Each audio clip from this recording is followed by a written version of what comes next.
Alors moi je suis Véronique Lolon, j'ai 62 ans et je suis maman de 4 enfants dont un adulte de 31 ans qui est autiste, mais autiste avec une déficience intellectuelle, donc complètement dépendant et qui a besoin d'un accompagnement 24 heures sur 24.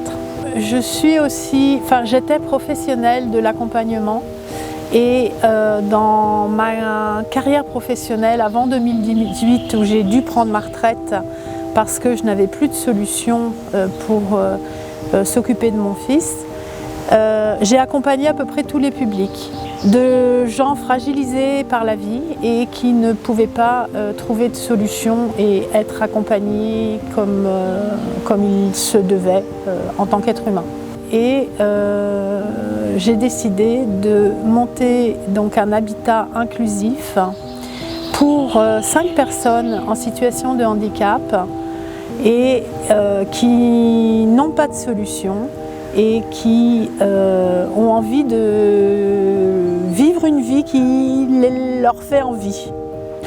Or pour moi, aujourd'hui, pour mon fils, si je disparaît, il n'y a aucune autre solution que l'hôpital psychiatrique. Donc pour moi c'est juste pas envisageable puisque ça fait 31 ans que je mets en place des choses donc pour qu'il puisse acquérir le peu d'autonomie qu'il est en mesure d'acquérir, s'épanouir et avoir une vie qui nous ressemble est la meilleure des choses qu'on puisse proposer à tout être humain. Que chacun devrait pouvoir avoir le droit à ça.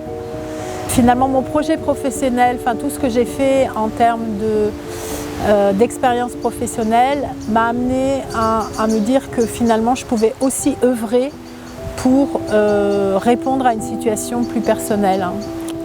Je suis à la recherche d'un territoire où je puisse implanter ce projet. Donc avec des valeurs d'entraide, de partage, de respect de l'autre, de vivre ensemble, de vivre autrement, de mutualisation, donc avec des valeurs fortes en termes de citoyenneté, d'humanité, de solidarité.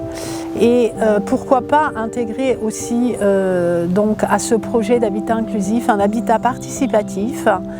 Mais pour ça, j'aurais besoin effectivement que d'autres gens me rejoignent en fait dans ce projet et puis d'autres parents aussi parce que là, pour le moment, moi, mon fils est donc dans cette situation. Je sais tellement, vu le manque de structure et le manque d'aide qu'on peut avoir, qu'il existe aussi plein d'autres parents dans cette situation-là, mais donc avec l'idée qu'on puisse co-construire ce lieu pour nos enfants. Et donc moi j'ai le souhait de ne pas être trop loin, mais de pouvoir aussi continuer ma vie de femme, parce que quand on est aidant, on est aidant 24 heures sur 24.